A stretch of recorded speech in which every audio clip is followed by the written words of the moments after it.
तर अभिनेते अशोक सराफ यांना महाराष्ट्र भूषण पुरस्कार जाहीर झालेला आहे। मुख्यमंत्री एकनाथ शिंदे यांनी महाराष्ट्र भूषण पुरस्काराची घोषणा केली आहे। 2023चा महाराष्ट्र भूषण पुरस्कार हा अशोक सराफांना देण्यात आलेला आहे।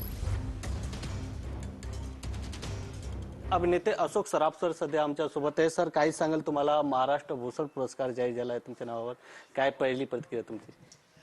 म्हणजे म्हणजे विचार करण्याच्या पलीकडची गोष्ट ही, म्हणजे आनंद तर झालेलाच आहे।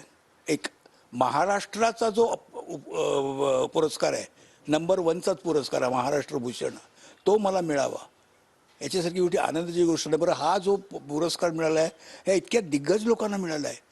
पु ल देशपांडे काय, लता दीदी काय, आशा भैया लोकांना म्हटलं की त्या पंक्तीत मला नेऊन त्याने बसवला, ही म्हणजे माझ्यासाठी फार चांगली गोष्ट असं वाटतं। ही माझा उत्साह वाढवणारी आहे असं मला वाटतं। कथेला जास्ती महत्त्व आहे। तुम्ही काय कथा आहे, तुमचं कॅरेक्टर काय आहे आणि त्या कथेमध्ये तुम्हाला काय सांगायचं, कंटेंट काय आहे तुमच्या एकंदर पिक्चरचा, तो जास्ती महत्त्वाचा आहे। तुम्ही नुसतं कॅमेऱ्याचे हे दाखवून कुठलं पिक्चर चालत नाही कधी, किंवा तुम्ही निरनिराळे बॅकग्राऊंड तुम्ही वेगवेगळ्या केल्यात म्हणून तर चालत नाही। काय तुम्हाला म्हटलं प्रत्येक कॅरेक्टर काय म्हणतो, तुमची स्टोरी काय बोलते, तुमची पटकथा काय बोलते हे महत्त्वाचं ठरतं। आणि त्यामुळे ती महत्त्वाची असेल तर ते पिक्चर चांगलं हिट होत असतं। Cameraman Santosh Kadam sir, Govind Thakur, TV9 Marathi, Mumbai.